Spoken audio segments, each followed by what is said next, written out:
What's good, y'all? Y'all rocking with the MVP, and again, you always know where to find me doing the innovative twist, and you know they can't miss.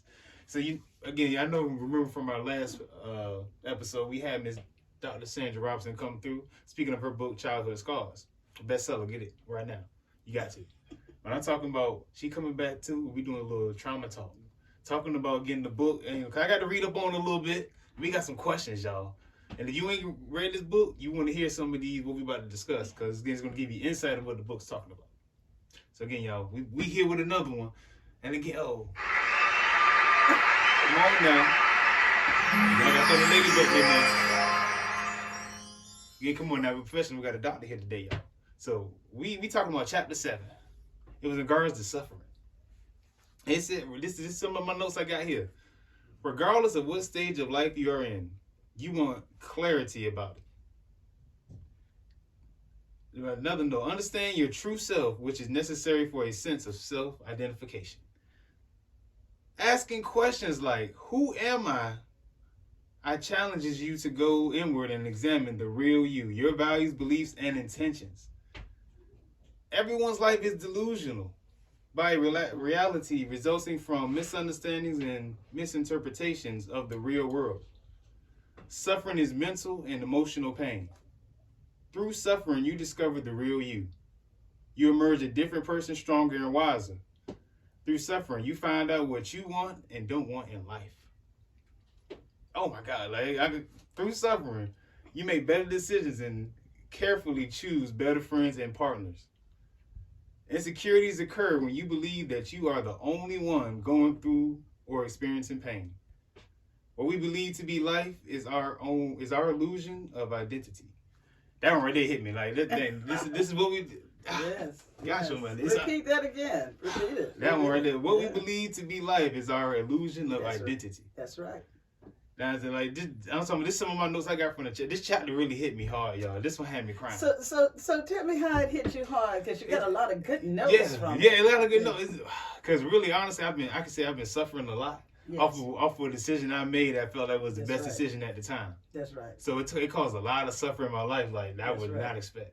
That's right. But I didn't understand, why I was going through. I'm thinking, the only one going through that until I started talking to my other friends and like, whoa, hold on, you're like, man, I'm going through child support. I'm on that right now, bro.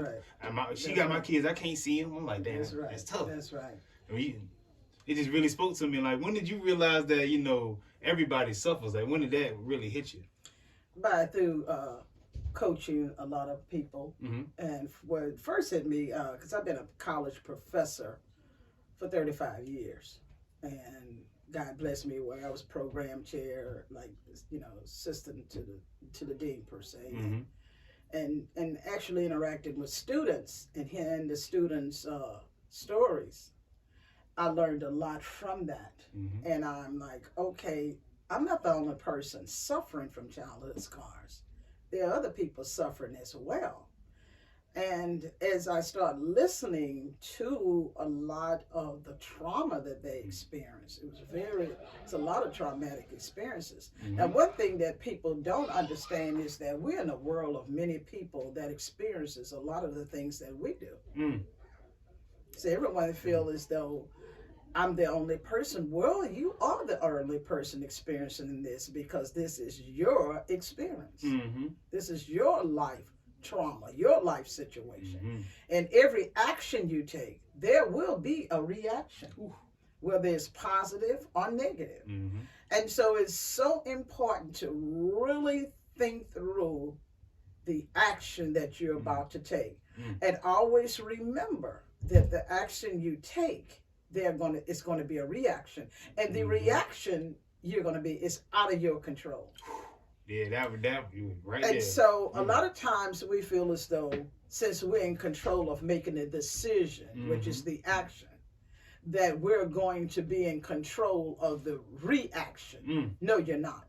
You're only in control of the action. The reaction is beyond your control. Especially if it involves another person. Mm-hmm. Because no two people are alike. Even twins, they have a lot of similarities, but there are some differences because we all process things differently. We all have our own minds and we all process things differently. And so I was just counseling someone the other day, and she was having a difficult time with her husband of 30 years that they got a divorce. Mm-hmm. She wasn't ready for that, because when we go into certain situations, we feel like it's a lifetime, or when we make the decision to end it. And a lot of times that's where we make our mistakes, because we think because we're in control of the decision, that we're in control of the reaction. And a lot of times we're not. And so I'm glad you were able to really get a lot. The chapter talks about the psychological effects of pain and suffering. Pain is the action. It's the action. The reaction is suffering. And suffering can last a lifetime because it's a psychological disorder. Any action that I take, if it turns out to me to be negative. Now, this is my interpretation of the action. And so I can start suffering that, just really dealing with that, because I have no control of the reaction, but I do have control of how long I'm going to do what? I'm going to respond to the reaction, which we call suffering. And it's a mental disorder. So you can't tell someone, let's say that someone died in the family, you can't say you suffered too long. That is not your place to say that. You can help that person to be able to come to reality that that person is no longer here. And so how do we live beyond that attachment that you had with that person? And therefore, let's try to help them through the process. But I've heard a lot of people say, you've suffered too long. You have no right to tell someone that, because everyone is going to come to the resolution of their situation on their own timing. You can help them, but you can't heal no one. The person has to take the steps that is involved in the healing process. And that's the reason why you're seeing these two books in front of you. The first book actually talks a lot about trauma related, and it's really these books are really a life reality. It's opening you up to life. It's opening you up to a different thought process. And then the workbook is helping you with the healing process. So if you just had a breakup, because a breakup can really damage you and cause a lot of different side effects, because now it's like here you are attached, and now all of a sudden it's no longer that attachment.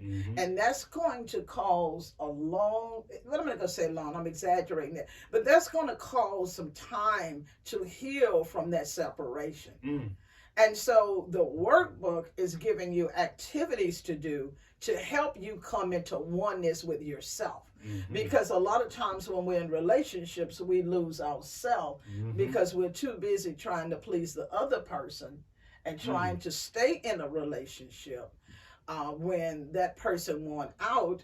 And so when the person finally makes up their mind that they are going to leave, you're not ready for it. Sometimes people say, well, just stay another month, I'll be okay, another 2 months. And so all you're doing is prolonging the inevitable. I can't remember what you said, because remember you said you're so caught up with your needs getting fulfilled that you don't even see that your partner's not getting fulfilled. Exactly. But you only thinking of y'all, even though, because you putting your needs being fulfilled onto them. Let's explore that. Okay, you and I, MVP, we come into a relationship. And we're in a relationship now based on need. So every relationship is based on a need. And so since it's based on a need, I want to get fulfillment for my need. And that's what we call need fulfillment, that my needs are being met through you.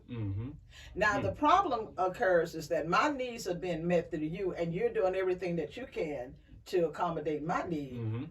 And if I'm not accommodating your need, then it's what? It's a void of need. Yeah, void of need. Yep. Because you don't come in, when you come into a relationship with me, you have a need and I have a need. Mm-hmm. And where we fail in relationships is to communicate that. Oh, yeah. I may come into a relationship with you just because I need a boyfriend. Mm-hmm. Have no intentions of this relationship going any further than other than I need a boyfriend, Yep. and you fit the bill. I could need a boyfriend for various reasons. I could need a boyfriend totally for companionship, that when I go out, I have someone on my shoulder, and my girlfriends can see that I am in a relationship with someone. Yeah. But now I'm not serious about anything other than just that appearance. Mm-hmm. So many, and you have to get my book. I'm actually writing a book on relationships right now. Oh, yeah. And so that's coming out here probably in June. I'm currently writing it. I don't want to say a specific time, and Oh, yeah. because sometimes you get a little writer's block that can last a couple of weeks, It can and happen, so and then sometimes, like with this book, I wrote it in 6 months. But the relationship book, I have so much to say. It's taken a little longer than I had anticipated. And that's a good. I know we need that one. But yeah, we all. Yeah, we need that. I'm writing and finding out so much about it, about relationships. But one of the things is need fulfillment. And so where we suffer is that someone's need was fulfilled and they no longer need me. Mm.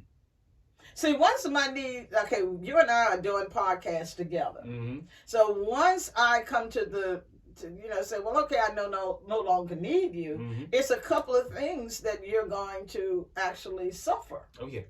And so vice versa, and so I have a need and I have a time limit for need fulfillment. Mm-hmm.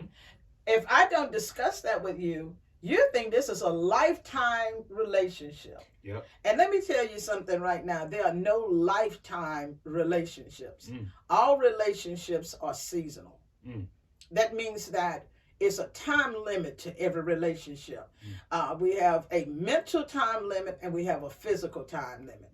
And physical really is death. And so a lot of people say, well, death is leaving this earth. Death comes in the relationship when it's no longer life. It's no longer life. And so what do I mean by that? It's no longer a need that I need from you. So that's death. What is death? It is a separation of union. And so now we have separated, and this person can physically leave the earth, or mentally we can depart. So relationships, when a death comes in, it's a mental death because the person physically still is on the earth. Still is on earth. And the mental death is what you suffer even when the person leaves the earth. So mentally, we have to get control of ourselves because no relationship lasts forever. Every relationship have a timeline. And that is what I really experienced the most trauma in my life, because my family and I are going to be family to the day I depart or they depart. Even when they depart, they're still my sister or my brother who has left the earth. You with me? So it's still a union in my mind. And so if we are dating or we are just friendships, there are time limits to friendship based on need. So if I need you for 6 months, after those 6 months, it's death comes into our relationship. Oh, yeah, that's it, yeah. It's no longer a union of the two. And if we can go into every relationship with that in mind, knowing that it is a time limit. And see, a lot of times things have to happen that causes trauma to get you to let go of the relationship. Oh, yeah. Ooh, that's the one right there. Yeah. Because you're not going to, if I need my needs for 6 months and you only need your needs met with me for a month, I'm going to try to hold on to you as long as I possibly can. Now you have an unhealthy attachment. That's an unhealthy attachment. And so anytime you enter into a relationship and we both enter with need, But if that person leaves, you got to know someone else is there. Gotcha. But if you're busy taking care of your own needs, he's a compliment, not a necessity. Wow. He's a compliment, not a necessity. And you have to know that you have to communicate.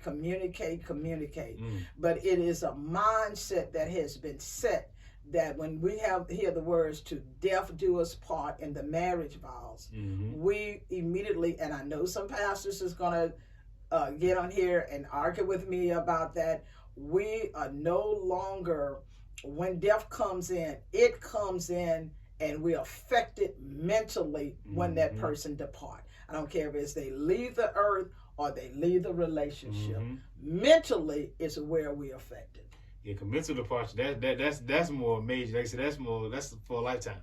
That's because right. Once you take somebody out of your world and your mind, then you can't ever put them back in there. That's right. That's how I like. That's why I give people a lot of chances before they get to that point. Because once I take you out of this, that's right. You know what I'm saying? And a lot of people say, well, once I'm done, I'm done. And I just heard you say that. I want you to always be open to knowing that the relationship served its purpose for as long as you were in union. And although the outcome was not what you expected, you did get something out of it. Oh, yeah. And what it does is those relationships that end abruptly without never ends abruptly. There are always signs that the relationship is ending. And the signs is you see a disconnect, you see a behavior change, and so you ignore it. And you should really, and I know I've heard a lot of people say you can't confront everything. Yes, you should. My life depends on me knowing where you are with me at all times. So that I'm ready for the shift. I'm not coming into a relationship with you to end it. I'm coming into the relationship with us to be able to explore. And so even in the exploration is a timeline. So how does marriages last 15, 60 years? Through making sure that you communicated and have similar mindsets. Similar mindsets. When I say similar mindsets, it's where you both really get there and come into oneness with one another. And how many of you have been married over 30 and 40 years and you maybe earlier than that, and you start thinking alike. Those mindsets have come into oneness.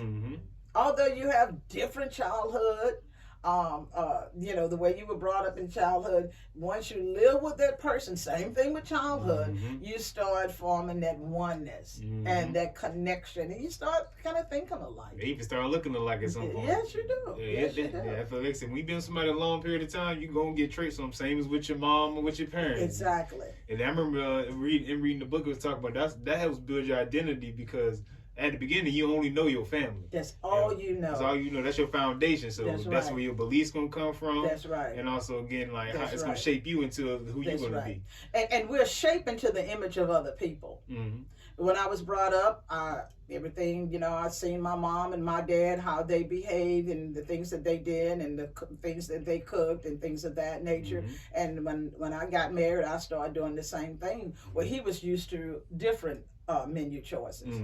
And so I had to learn that I had to expand in order to be able to take care of his needs. He wanted me to be a little bit more creative. I was just cooking shrimp Creole and spaghetti because my family loved it. They would come in groves to get my shrimp Creole and spaghetti. Well, he was like, I don't want that every day. And not that my mom cooked it every day. That's where I got the most attention. That might be that signature dish. Yeah, exactly. And so as when I got married, and I didn't take the time to get to know him as well as I should have.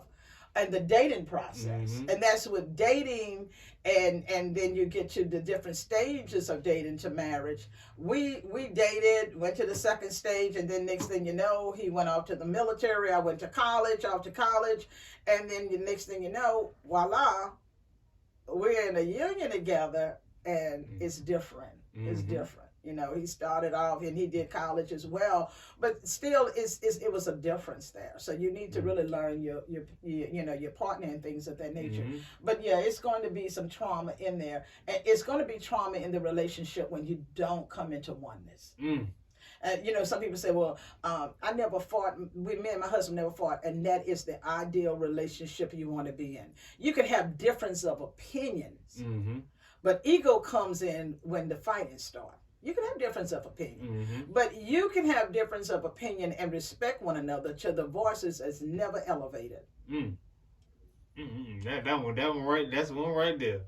You can have a difference of opinion, but it ain't got to be a battle.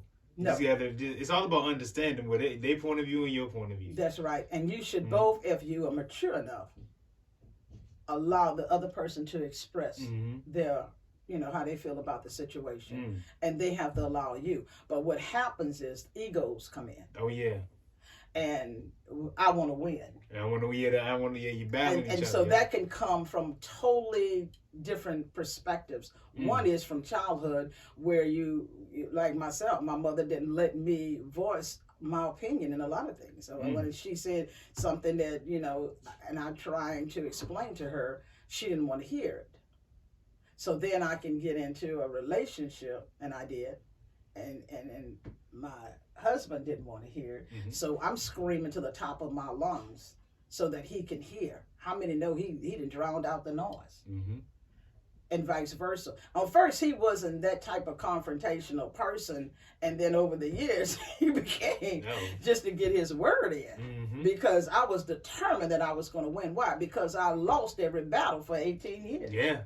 So I'm going to win these battles. You can win these battles, yeah. I'm grown. I'm going to win these battles. That's right. And I lost at every angle, because the minute the confrontation gets physical, you've lost the battle. No, you lost the battle, yeah. You should be able to talk to anyone without extreme hollering and screaming and using profanity and etc. When someone curses me, they curse me. You with me? It's going to be hard to recover from word choices. So you have to be careful in relationships with the word choices that you use. And I'm going to tell you something, MVP, that I learned. When you fall in love, you're not going to curse that person. Oh yeah, that was in the book. That was in the book. When you really love somebody, you're not going to mistreat them in any way. No, you're not. Because when you fall in love, you come into oneness with that person. You come into oneness. And so you're going to protect what you love. That's right. So I remember having an argument and the word choices that I used, but when I fell in love, I could not do it. Because I couldn't hurt what I loved. So if someone is cursing you and using profanity and saying all these things to you, they're not in love. That is an attachment. That's a difference. I got to know the difference between attachment and that love. And also what you said about harsh words. Harsh words last a lifetime. Yes, they do. That goes into that unconscious mind. And so and that's what trigger you, because it's in the unconscious mind. So, but it's in the mind. Unconsciously, you're not thinking of it at that moment. To think of it at that moment is the preconscious mind. But we're always in a conscious state. Like right now, I'm conscious of what I'm saying right now.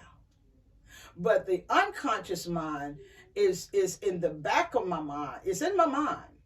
And so if a familiarity comes in, I'm going to do what? I'm going to bring it consciously, come to the and I'm going to do what? Deal with it. Yeah, that's because, again, like you said, when it comes to pain, it's either two ways. Like you said, you're either going to go outward or you internalize it. That's right. And that's when you internalize, you put it again somewhere in the file where somebody say something, wake you up. That's right. That's where triggers come from. That's how we say when you're triggered because that unconscious mind is bringing to consciousness of something that may have happened 10 or 20 years ago. You never get rid of your mind, the thoughts that come into your mind. They go where? It's like, just like a computer, they're stored data. I tell people all the time, yeah, it's like you said, your mind is working like that. It's like file cabinets. That's you right. you got stuff in places where like something happened, it's gonna trigger something. That's right. And that could be. That's why most people. That's where intelligence comes in. That's right. Because you got like knowledge that you soak in from reading them books. That's you put right. it in the file That's cabinets, right. and when you take that test, That's it comes back to you. That's right. Same That's thing right. with triggers and things of that That's nature. right. Work the same way. And so how do I handle triggers? Mm-hmm. You need to heal from them. You got to heal. Yep. And what is healing? Healing is management of emotions. Mm. That's what healing. Healing is management of emotions. Mm. One of my friends called me the other day, said, "Well, you're kind of contradictory because you said one in your workbook that I can be healed, but then you're telling me that I'm never healed from a childhood trauma." Oh, yeah. And so let me expound on that, because a lot of people may feel the same way. Mm-hmm. We do heal by managing our emotions. Mm. That means that I'm no longer reactionary to something that I have managed, that we call heal. Mm-hmm. So I want to make sure of that. So the book is going to help you heal, manage your emotions. Mm. And when you manage your emotions, you become more conscious of what you're going to say and how you're going to react. Mm. Yep, because again, that's giving you that clarity. That's right. Yeah, That's because when you get that's become an emotional maturity. When you know what emotions to express, and you know if a trigger happened, you know now I'm not going to express anger. That's right. I'm going to. Right. We heal from that because That's we right. manage emotion from that situation. That's right. Mm-hmm. Because when you express anger, you got a reaction that was out of your control. Yep. And now you don't know what can happen. And so now when I know that I'm human, when I know that the confrontation is getting ready to get physical. Why? Because I'm getting ready to respond to the triggers that conversation is bringing. I have to think about the reaction if I go forward with my behavior. Mm-hmm. And that's why a lot of people get fired every day on the jobs. Mm. You know, people that used to work for me, and of course you're gonna have difference of opinion. People have their opinion. You have to be respectful, and depending on if I'm saying something that you don't want to hear, you want to get assertive and aggressive with it.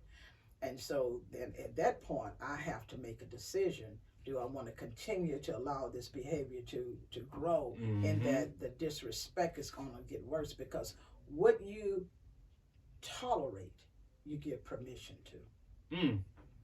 And so here it is, your behavior is getting out of control. I'm tolerating that for that moment. Now, if I don't do something about it, it's going to do what? It's going to increase.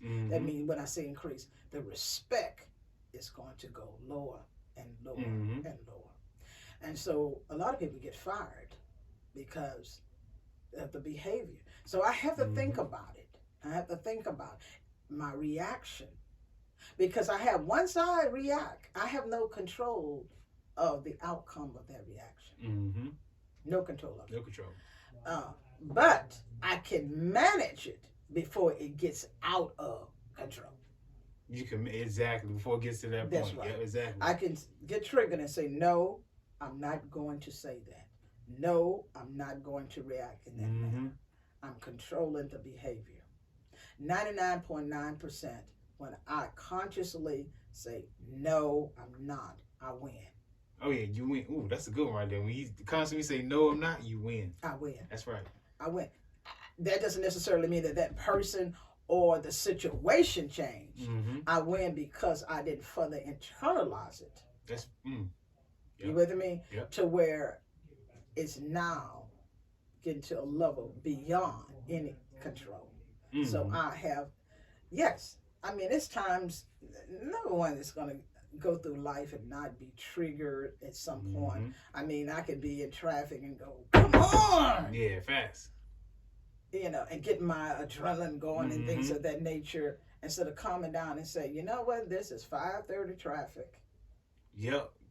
Deal with it. Listen to some jazz music, since that's what you like to listen to. Now that you can YouTube and listen to something on YouTube, That's right. as long as it's not something that's going to totally distract you. Yeah. But get your mind off of the situation. We can get so caught up in the situation. You can get so caught up in the situation. And you're in control as long as you don't let the situation control you. Because everything is going to work out for the good. And I've lived long enough to know that if a person has done something and I react to it, they win. Oh yeah. Because I don't just react to that moment. I'm going to bed at night. I'm internalizing this thing. Thing. I'm thinking about it. I'm thinking about it. You know why? Because I'm now in a state of shock that I'm not controlling this situation. It drive you crazy. But had I controlled it by not responding to something that was beyond my control, a person can say whatever they want to. If you holler at me, I'm gone at that point. I'm out of it. I'm not going to deal with you. I don't believe that you should holler at me in any situation, and that comes from childhood. Yep. So if you holler at me, you totally disqualify for any future communication with me whatsoever. Oh yeah, whatsoever. I'm not I'm not going to tolerate. I'm not going to tolerate being called a bitch, and I'm not going to tolerate being ever called screamed at. You're not going to use those curse words. That's when that's arguing people that you're smarter than. That's right. You know what I'm saying? That's when you gotta get yourself out of the situation. That's right. Nobody's going to win because they're not going to understand your point of view. That's right. And they're too emotionally unstable to understand what you're talking about. Well, we're playing tug of war. We're trying to control one another, and we're trying to see who can control the other person. And no one is controlling anyone. That's right. I mean, you may win, you may think you've won because you think that you have changed my behavior, but I've learned through parenting that I can tell my child to do something, he can do it, but doesn't necessarily mean that I changed anything. He's doing it because he has to. But when he gets into a position that he doesn't have to, he's not going to do it. That's right. So I didn't control anything. I controlled that moment. Yeah, I like to say, because in regards to kids, you can't control them. You more so, I like to say, I guide them. Because it's more so, you're going to choose your own action and what you want to do in life. That's right. I'm just here to let you know, look, if you do this is going to happen from my experience. That's right. But I can't control the outcome. It could be something else, but this is what possible could happen. And one thing in parenting, I like what you just said because that's how I raised Greg. But I also let him know that this is the reaction you're going to get if you take this action. So think about it before you do it, because it will be a reaction. And unfortunately for you, I'm in control of the reaction. That's right. I'm in control of the reaction. So anything else you want to add? Oh, yeah. Come on now. Like I said, now we're moving on to the next chapter. Right? Okay. Let me make sure I got everything covered. Number 7, let me see. Okay. Oh yeah, this was another one that stood up to me just in regards to getting chapter 7. It was saying that life is constantly changing, and these changes cause stress. Yes. And some changes are unavoidable.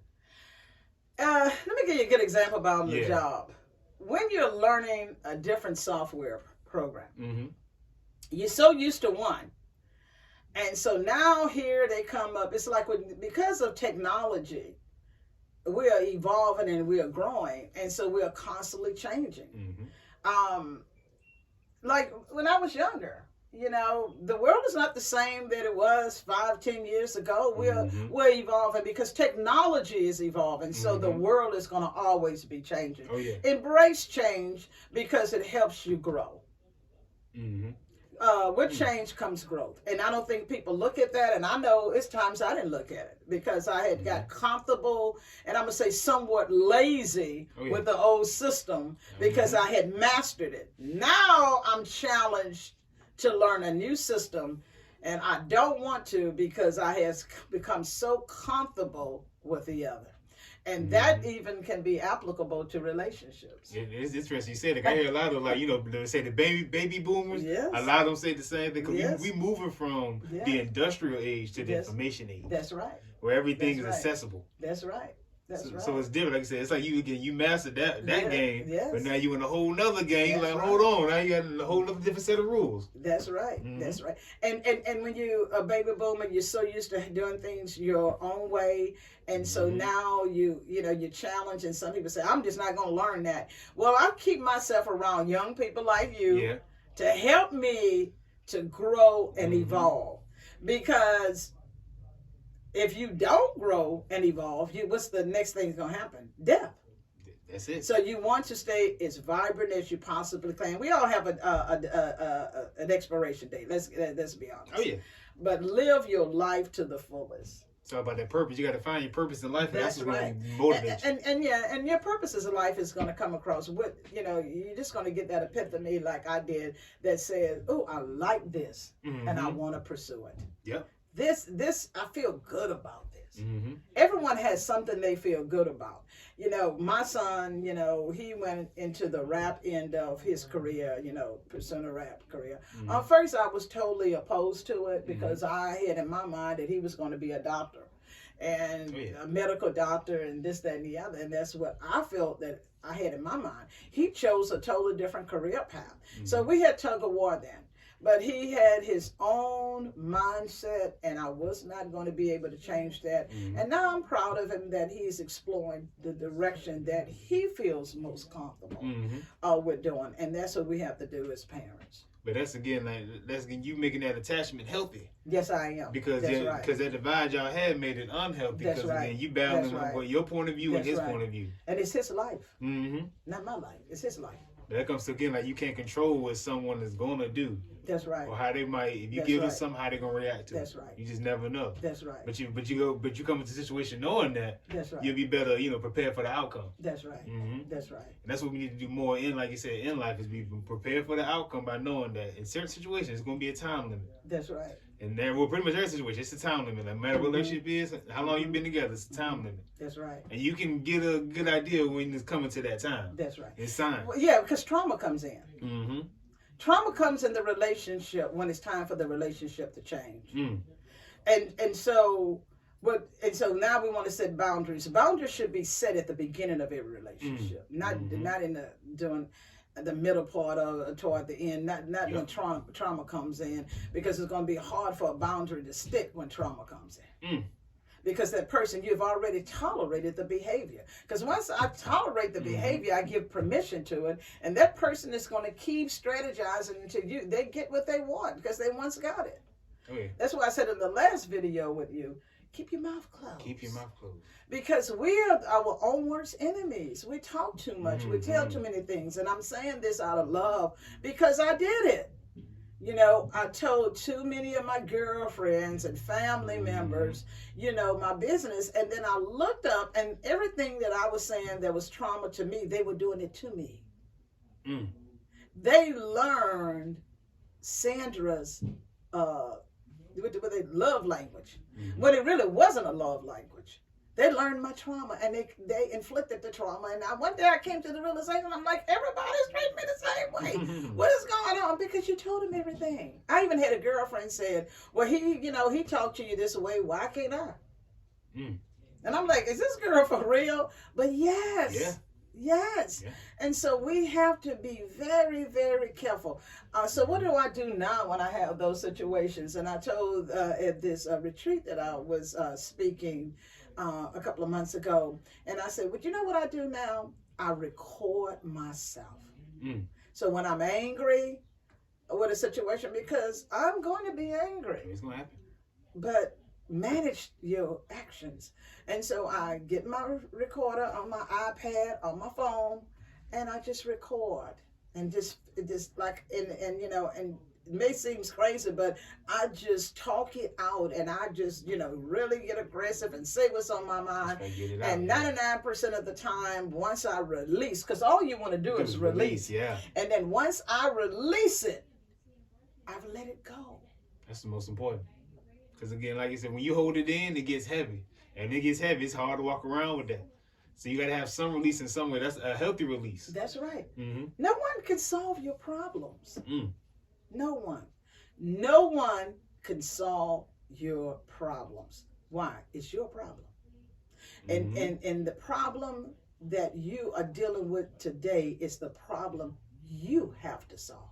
Now, it's good if you want to have someone to talk about it that have experienced it, and they can tell you. I can only, as a coach or a counselor, I can only tell you basically the steps that I took that helped me through the process. I can listen and help you, guide you on some steps that I took. But you have to come to the realization that this is my problem and I need to solve it. That's right. But when trauma enters, into the relationship. I mean, here it is, we're in love with one another, we're going along, everything is good, and then all of a sudden it's a difference of opinion, and she become retaliatory. I'm just gonna, they say I become retaliatory. It's something else going on with me that I'm overreacting. Because if we form the oneness, I need to respect you and say, you know what, to you, MVP, I really didn't like the way you handled that situation. Can you tell me what was the motivation behind it? Or is this a good time? Because sometimes you could have had a challenging day at work. I need to know your trauma signs. Yeah, the trauma signs. I need to know that. I need to know those trauma signs, because if I know, you want to approach your husband as soon as he walk in, and then he could have had a hard, challenging day, and then here you come, and here that automatically brews an argument. I remember times that I've had some challenges with my students, and my son can say one word, and I'm just blowing up. Had nothing to do with the one word he said. It had everything to do with what I had to suppress to keep my job. So now I want to let it out. He threw another log on the fire. Exactly. Exactly. But that all again comes back around to what you were saying, setting those boundaries at the beginning. You have to set them at the beginning. Yeah, because if the soldiers already invaded the fortress, you can't build the wall back up while they're still in there. That's right. You already let them in. And I don't know what you don't like until you tell me. Exactly. I have no idea. We come from totally two different backgrounds, two different households, two different parents. It's no way that you're going to know what I am willing to tolerate and what I'm not willing to tolerate until I communicate it. Oh yeah, I think people be mostly afraid to say it because they don't want to hurt someone's feelings. Well, they don't want to lose the relationship because they're already attached, and they don't want to lose that attachment. So sometimes they'll suppress it. And the only thing about suppressed anger, it's coming out. Something's going to happen. You're going to explode. And that's where most of the relationships end, is when the confrontation gets physical. And because people remember the word choices that were used, and most of the time we don't recover from that. See, I'm glad you said it, because once you said that, it woke me up to like what I was thinking, because again, that was from the attachments in chapter 12. Yeah. Again, it says that relationships are the cornerstones of our lives. And also that, let me see. Oh yeah, good relationships determine our well-being, our health, and our success in life. And anyone beginning a new relationship should always see how their partner relates to the mother. It will indicate how they will treat you. That's right. That one stuck out to me because, again, right. Because when you really know a person, how they treat their mama. If they yelling at their mama, talking to them all crazy, they're going to do the same to you. Yeah, because the first bond you have is the attachment with your mother. Yep. And if you and your mother have a very challenging relationship, the model behavior from her behavior to you is going to play out in you in other relationships. So if you and your mother is not having a healthy relationship, it's going to be almost impossible for me to have a healthy relationship with you. I haven't resolved those issues with my mother. So I'm taking and bringing all of that trauma into a relationship with you. They're bringing it back as well. Oh, yes. Yeah. So here it is. Let's say you don't have trauma from yours, but now you do, because I just imparted it into you. Oh yeah, because you came from your situation. That's right. That's words, like you said, they stuck with you. And Lord help us if he's traumatized and I'm traumatized, and we have not started the healing process. That's war. Oh yeah, that's war. That's what you call war. Hell on earth, because it's just, you're not going to be able to exist. So it's good to start the healing process, to get into oneness with yourself. And most people don't want that oneness. I remember when I used to go shopping, I had to have someone to go with me. I couldn't go to the movies by myself. I couldn't go out to dinner by myself, because I came from a family of 5 siblings. And so I was always used to having someone around. I never knew how to be alone. But it's until you can get with the oneness within yourself, you'll never grow, and you're not fit to be in a relationship with someone else. You know why? Because if I'm this attached person all the time, that I easily attach to someone, I'm going to now be so attached to you that I'm going to want to know your whereabouts. You have no freedom.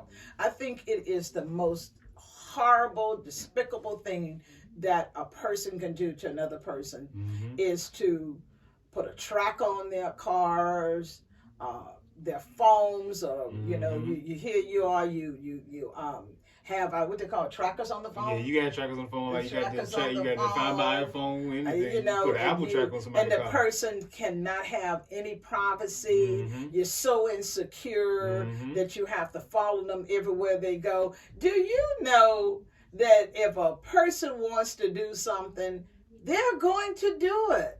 And so, I just find that totally unhealthy. Oh, yeah. But if I noticed just being home for the 3 years from retirement and being able to get into oneness myself, I love it. It is so freeing. It is so freeing. And if someone called me and said, hey, let's go out, do you want to join me for lunch? I have a choice to say no. That's right. Whereas before, because I'm looking for someone other than the people in my house to be able to have I'm going every single time. And sometimes I didn't even enjoy it. Yeah. So now I'm like, no, I don't know. I'm just going to stay home. That's that boundary. No, yeah, sometimes I'll write or sometimes I might watch a little television or YouTube or whatever.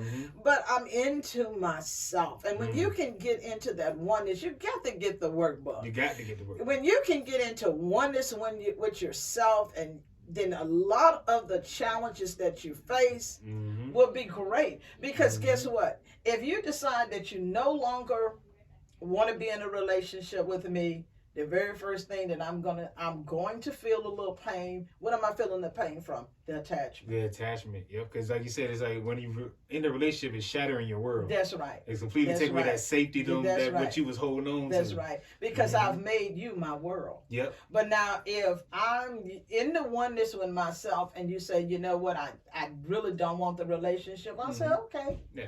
Okay, it was good. Can we still remain friends? Call me on occasion. If it's okay, I can call you on occasion. Make sure that it's very seldom, and then start the detoxing process of letting it go. I'm glad you said that, because as soon as you said that, look, got me right here. This I just had to ask on this one. This one right here, it says that we tend to think all attachments.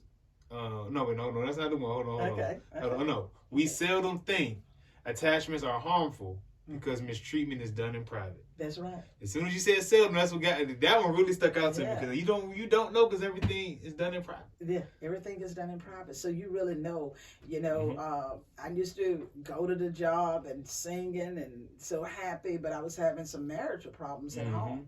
No one knew that until I opened my mouth and said something. Right. But I've even heard some of the people on my job that would say, "You're just too happy."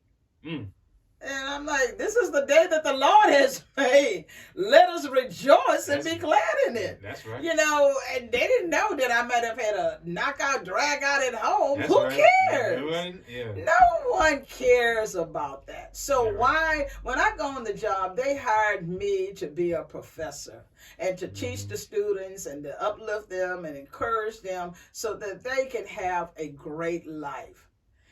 Not to come in there and I'm all edgy and upset. They didn't cause the situation. So why should I inflict that negative behavior on them? No, I'm not going to do that. And that comes with maturity. But yes, hey, abuse is in private. That's right. It's very few people verbally abuse you openly or physically abuse you openly, unless it's an altercation that they feel that could not be prevented. And that has a lot to do with the egos. So you're fighting egos. That's all that's about. You're also fighting yourself too. Exactly. Because again, like you said, that's why you gotta be one with yourself, because it's hard to find yourself and be with somebody at the same time. That's right. You have to find it before you enter into a relationship. And I would say you're not even, I'm not gonna say fit, but you're not qualified to be in any relationship until you have been alone for a period of time. Because when we come into this earth, we come in and we learn model behavior by the people that we're around. And so a lot of times you don't really even know who you are. 90% of the time you don't know who you are until you've taken that time to get to know who you are. That's right. And that's what the workbook is going to help you. Know who you are. Get strong in yourself. Feel confident in yourself. You've heard a lot of negative words in the past from other people. That's their description of you. You have your own ideology. You have your own self-reflection.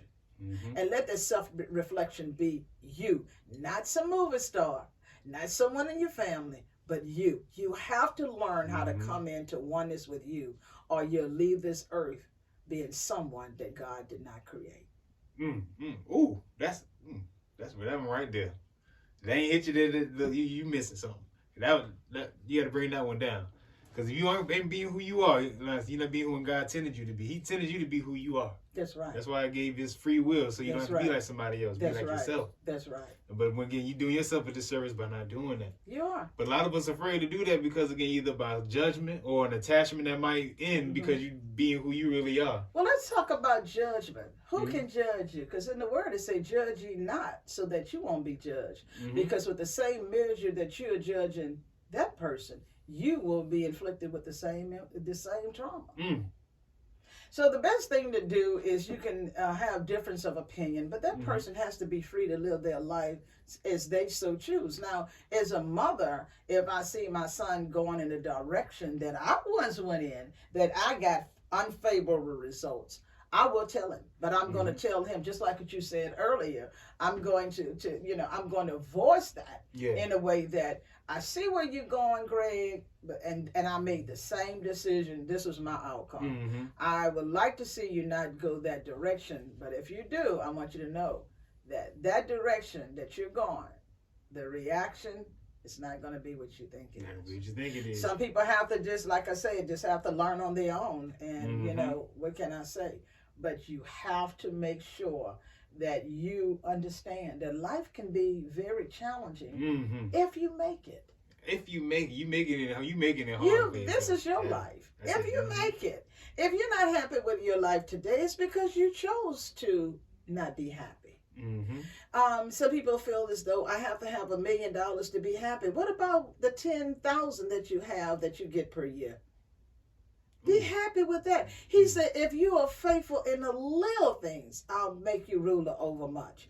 And we all are not going to be brought up in families where they're making a huge 6-figure income. You with me? And I'm going to be honest with you. Most families that makes 8 figures and millionaires and billionaires, their children work hard. I worked with them when I was in college. They made them get summer jobs. They made them work. Oh, yeah. They made them budget. And so we here as baby boomers who are not billionaires, we want to give them everything. But the billionaires do not give their children everything until they have shown them a maturity level of earning a lot. You'd be surprised on how many billionaires do not leave a dime to their families. That is very true. We just seen that with Jackie Chan said he wouldn't leave his kids anything. No, why? I'm not going to leave you the money. I've given it to you all along, and I've seen your poor management behavior. You think I'm going to let you just what I worked so hard for? Do you honestly think that I'm going to allow you just to squander? No, I'm going to give it to someone that's going to replenish the earth with it and cause the earth to be a better place to live. I'm not going to do that. That's great I'm perspective. not going to do that. Because it's like again, they give you an all access pass to do whatever you want. That's right. Whatever opportunity you want to do right. in life, you could do. That's right. And all you got to do is ask and you can do it. That's right. That's right. Because they got the money and resources to give you. You want to go to school, we can get you to the best school. That's right. But if we are faithful over the little things, and I've had people say, oh, you think you all of that now that you got this degree. Let me tell you right now, I have come from a humble beginning. That's right, Tony. Me and my siblings, me and my sister was on the phone a couple of years ago. We didn't even know we were poor because everyone in our environment was living the same lifestyle. And so what encouraged me to pursue academics is because that was my outlet from all of the screaming and howling and what I call was abuse in the household. So I retreated into my own world because I lived a lot in my mind. Right. So I retreated into my own world academically, and academically is what really helped me to be able to drown out the noise. That's right. Drown out the noise.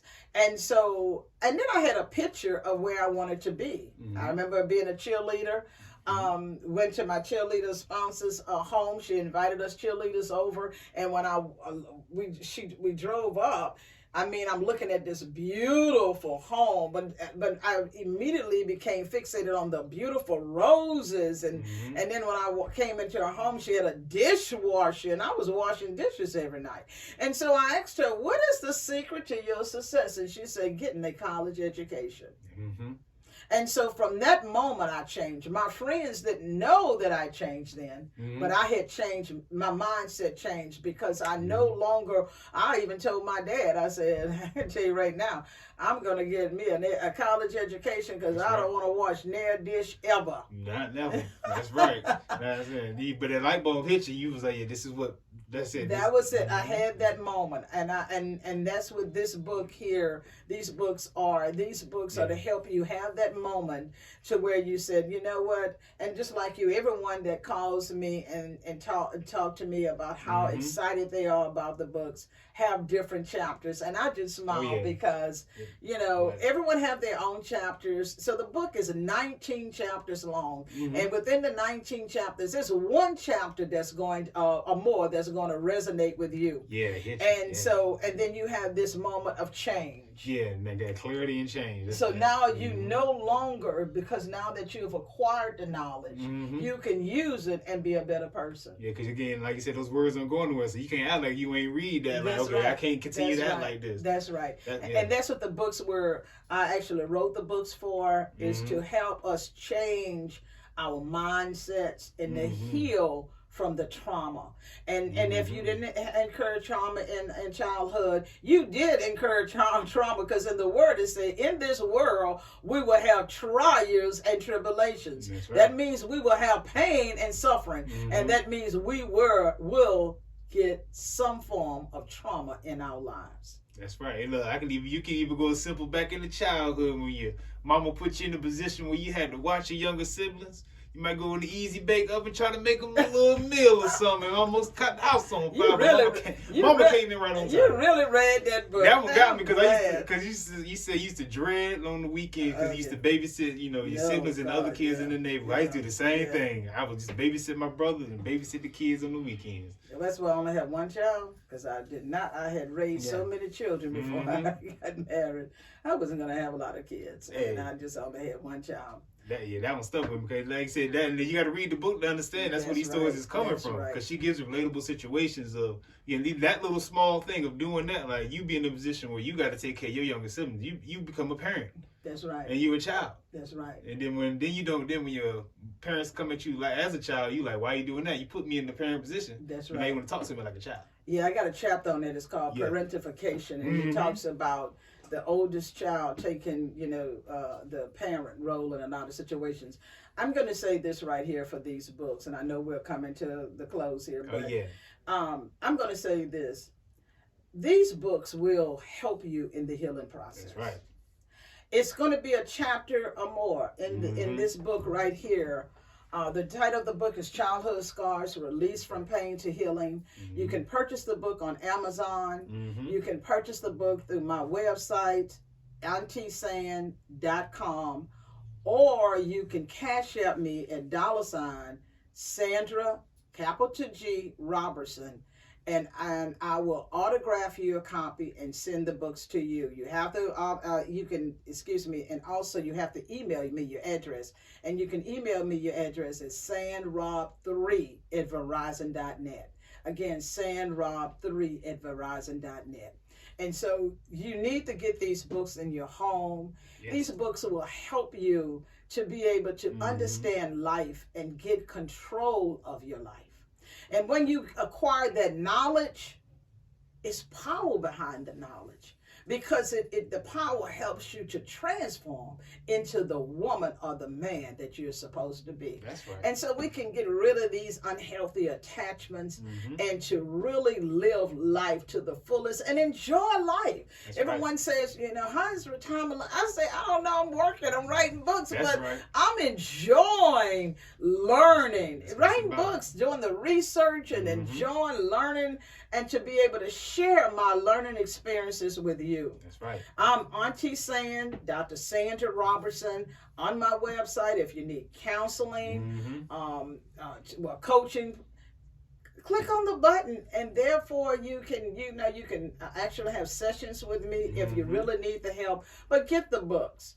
Get the books Please. Right now, These and have that healing, healing where you start living a life full to the fullest, and that we can now pass this on to the next generation. That's right. And the next generation will not suffer the traumatic events that we once suffered. So I'm just excited. That's right. Well, the trauma talk, y'all. We just get started. We're gonna have more trauma talks and more visitors. That's right. So to help you heal from your traumatic experiences. That's right. Again, Dr. Sandra Robertson, and come on, you know it's an MVP. Y'all know where to find me, y'all. Again, y'all need to get these books in your life, please do, because again, it's gonna help you become a better person and understand, more about yourself, so how you can get through them challenges in life that you might put there because you don't know really who you are. That's right. And then again, y'all, but look, if you learn anything today, again, we learn that again, all of us do suffer no matter what it looks like. You're suffering in some type of way. So once you understand that, it'll make your experience better in life. And again, with any attachment that you do have, you want to make sure it's a healthy one. And by doing that, set up your boundaries at the beginning, so that again they don't invade your wall, go through, and not your wall, so you won't know what to do going forward. That's right. But that's right, y'all. Again, Trauma Talk, y'all. We here. Stay tuned. Here. Trauma Talks. We got more coming, y'all. Let's go. All right. Yeah. Thank you. But again, stay blessed, don't stress. God to handle the rest. All right. Hey, until next time.